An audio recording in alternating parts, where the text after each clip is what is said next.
The truth is compelling, beauty is compelling, and goodness is compelling. And when we teach people why tradition is so beautiful and true, that can very often win them over, especially when we do that gently and honestly.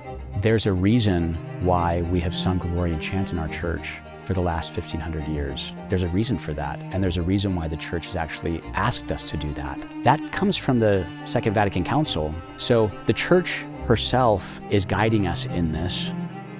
What was the problem with Cain's sacrifice in that story of Cain and Abel? Abel gave God the best. Cain withheld the best from God, and God was not pleased with his sacrifice. Sacred liturgy, it is our sacrifice, and we should be lavish with that. We should not withhold anything from God, and we give God what is best. Practicality has no place in that, because that's the wrong standard by which to judge the worship of God. There's nothing that's too extravagant in the worship of God.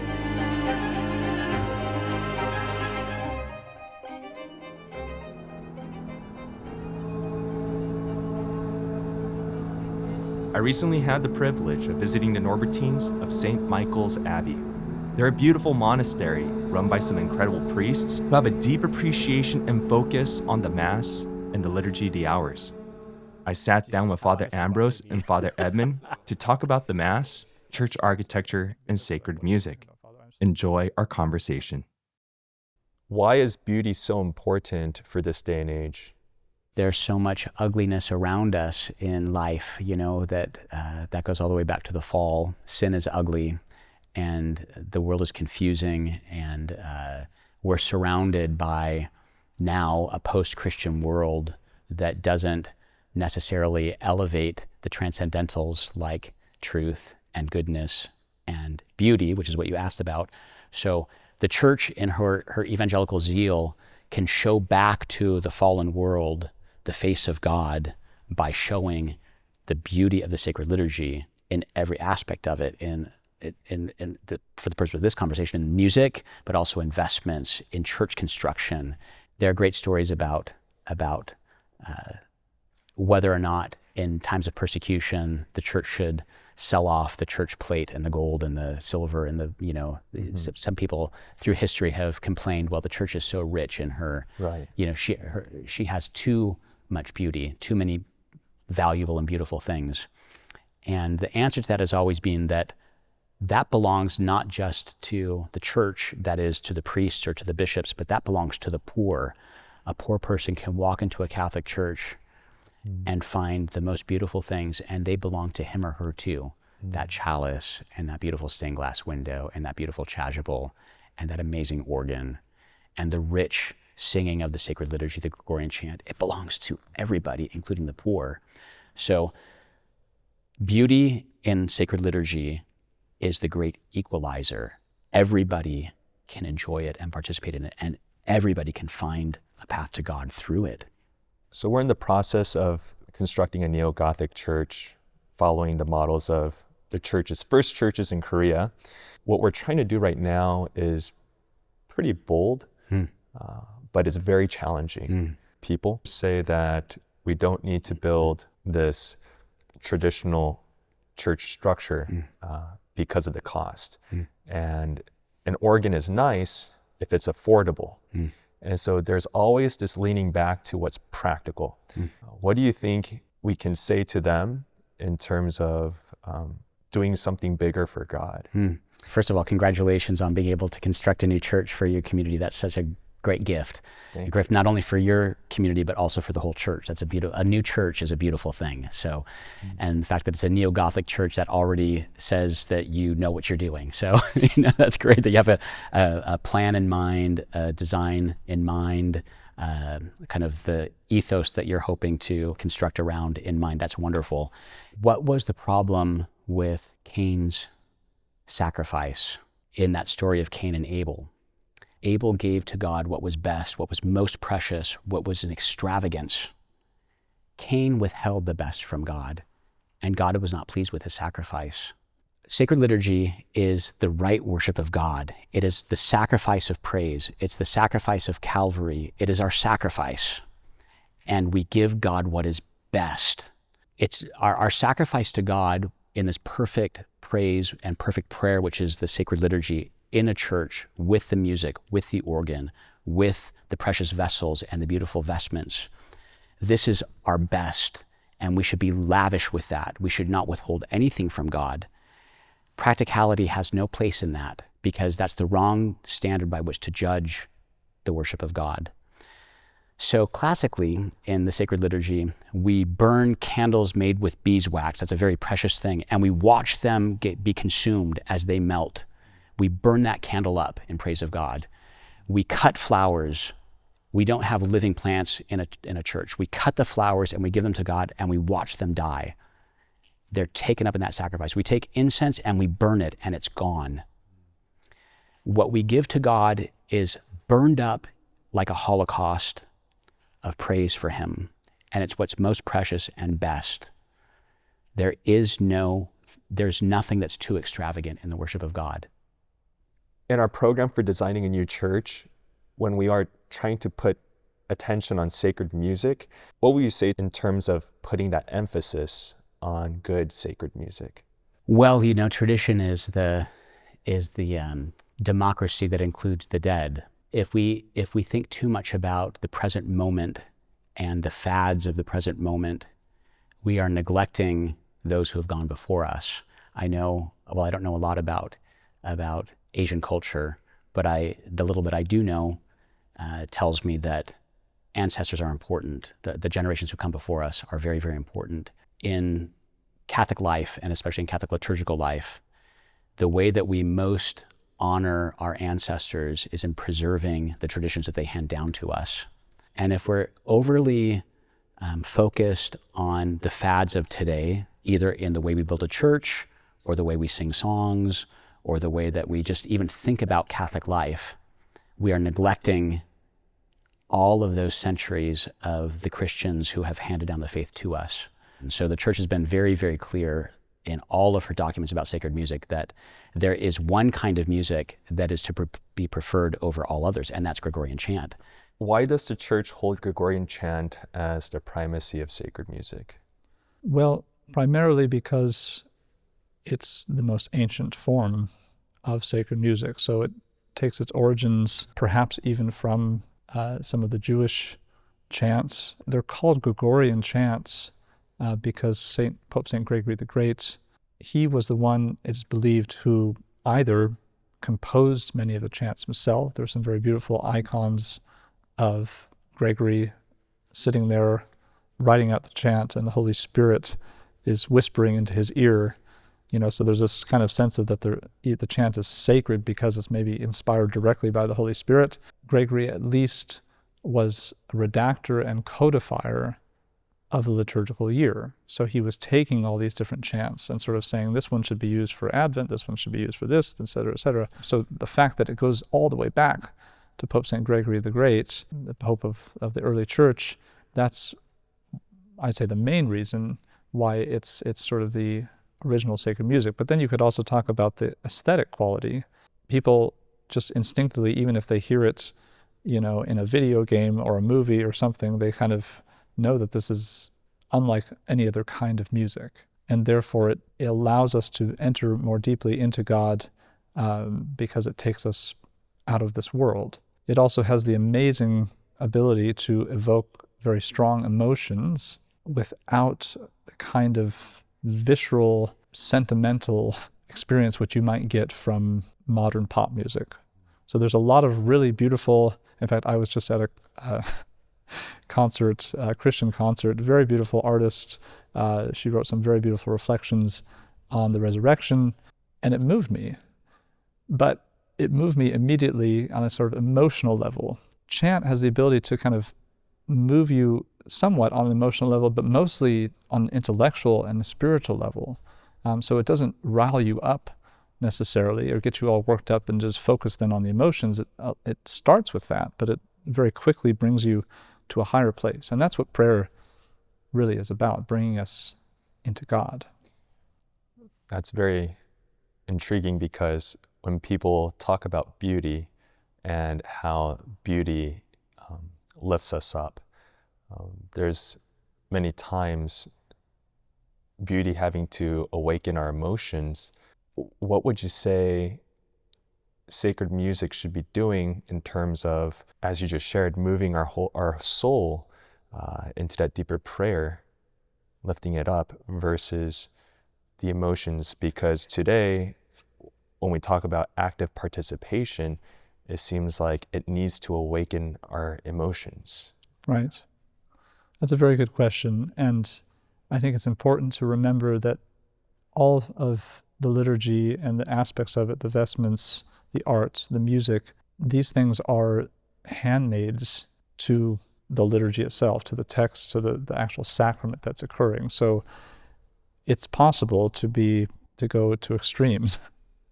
It's possible to have music which focuses too much on the emotions and it's more about what do I get out of it, right? I'll never forget a priest explaining to me the Mass. He said, the Mass isn't about you. It's about God. That shocks us, I think, because we're like, what are you talking about, Father? I'm supposed to get something out of this. I have to actively participate, etc. That's all true, but primarily it's an act of worship. It's okay if, for instance, you don't understand everything that's being played on the organ, you don't understand everything that's being sung by the choir, this Gregorian chant in this strange language with these strange sounds. That experience in itself can remind us that we are here to give proper worship to God.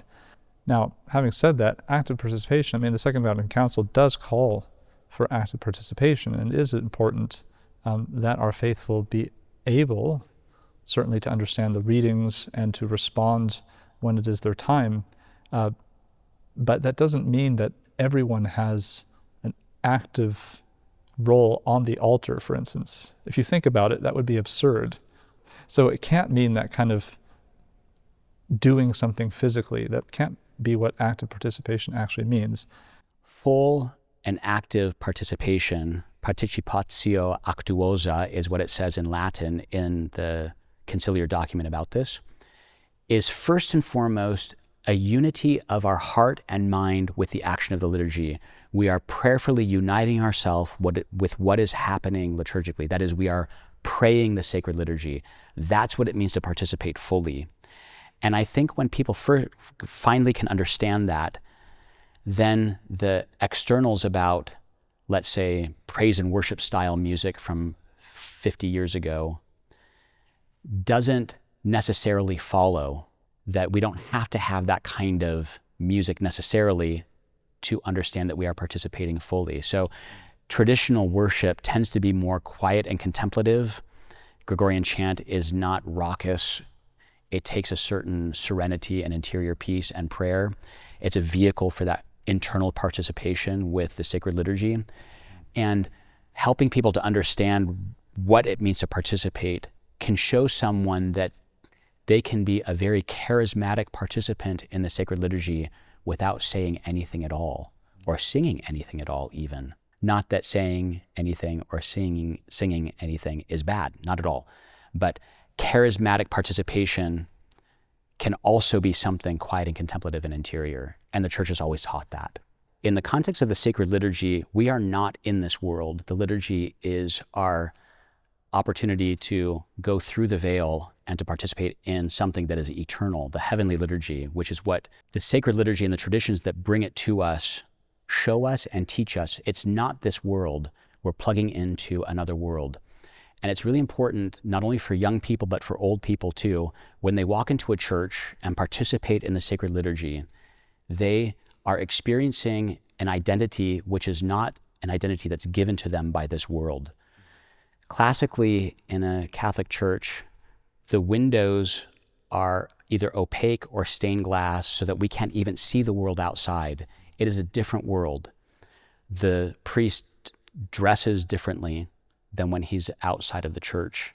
The music is not at all like the music of this world outside of the church. It doesn't smell the same. It doesn't look the same. It doesn't sound the same. Because our Catholic identity is not something that is given to us here below from the fads of this world. It's something that's given to us by our faith. And that is constant and unchanging. And it's the same identity that our Catholic ancestors had 100 years ago and 500 years ago and 1500 years ago. And we learn that, children learn that when they walk into a traditional Catholic church. So how would you go about for someone who is intrigued by what they experience in the Mass, desiring to learn more, want to steep themselves into more of the church's tradition, where would they go?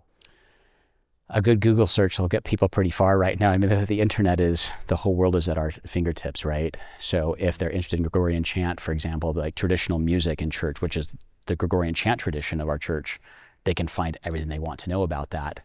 And I would say that hopefully having recourse to a good and holy and faithful priest like yourself, Father, maybe they'll ask you and you can help guide them in that too. People need a lot of things. First of all, they need a resetting in the way they think about what it means to be Catholic, that they need to be encouraged by your preaching, by your beautiful worship in the church that you're going to build.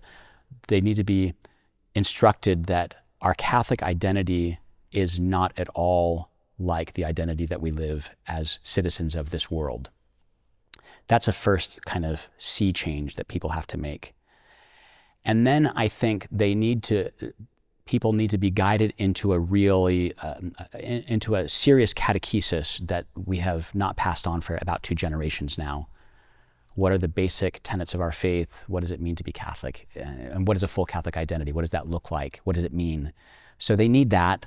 But then the whole culture that goes along with that we've been speaking about so far, the music and the church architecture and the organ and everything else, liturgical, that fits into that bigger picture of a full Catholic identity when those other pieces fall into place. I'm experiencing different movements in the contemporary church.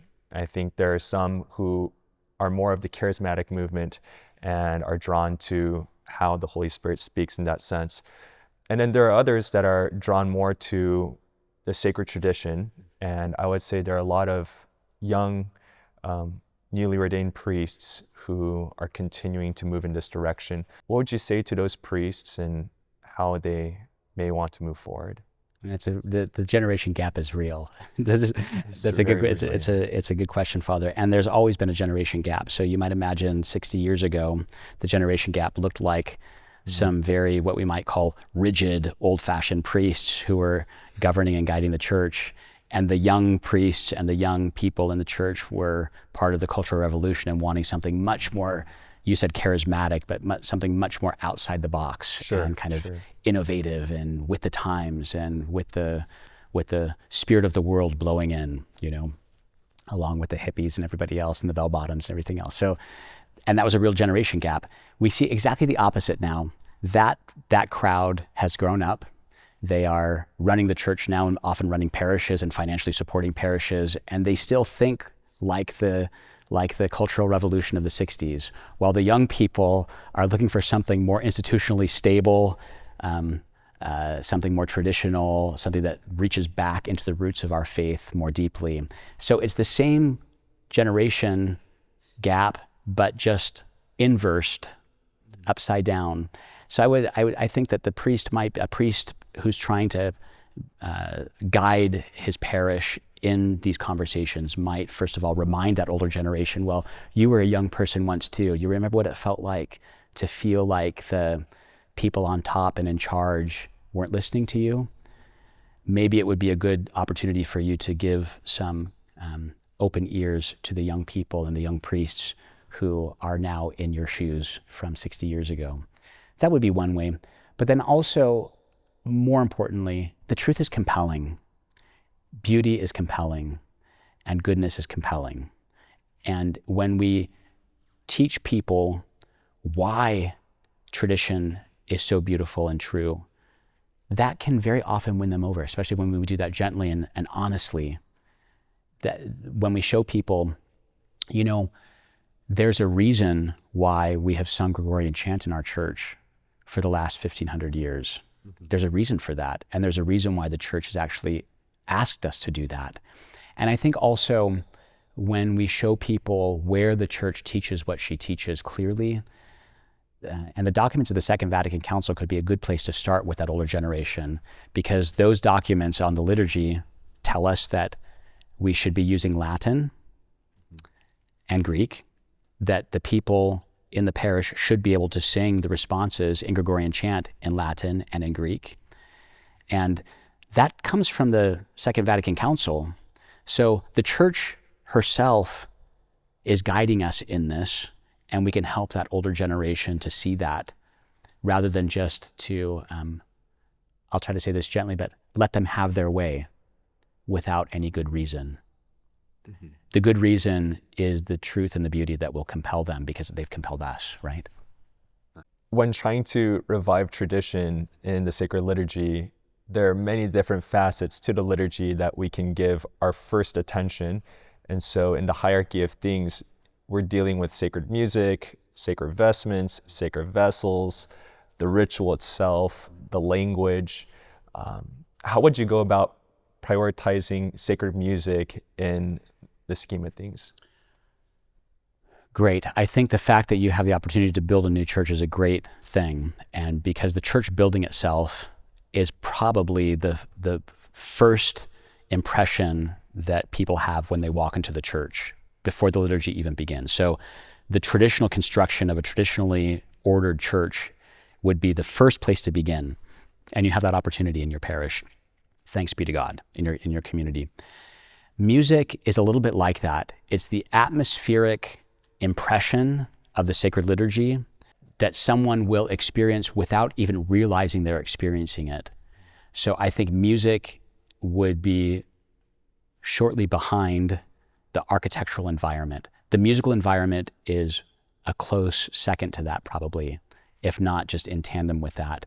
I would argue that there are other things that could be as important too. The direction the priest is facing, that is Sure. very, very important. Sure.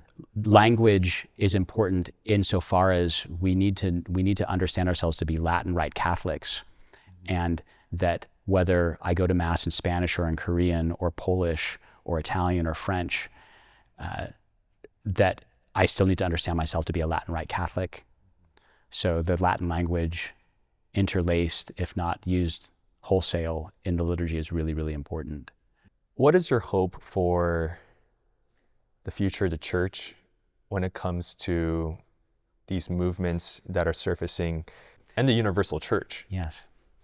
I hope that 100 years from now, you or I, well, we won't be around 100 years from now, but I hope that a Catholic can walk into a church, maybe your church, the one that you're building, or our Abbey church here at St. Michael's Abbey, or a church anywhere in the Catholic world, and they'll hear the Gregorian chant that we are singing hopefully today in our churches, and they will hear hopefully some of the wonderful polyphonic music that comes from Western Europe, which is a great gift to the whole Catholic world, even outside of Western Europe.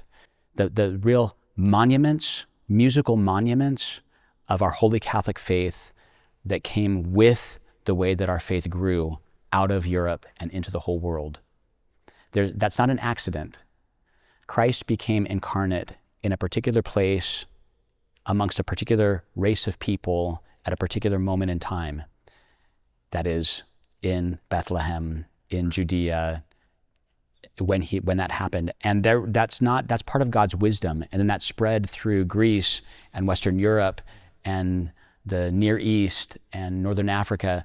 And that created culture for people and replaced paganism in the whole world. And I think that it would be beautiful if that story continued to be told 100 years from now and 200 years from now and 300 years from now, precisely because that cultural tradition is moving with the church through time, and we are the ones who are responsible to keep it and to pass it on.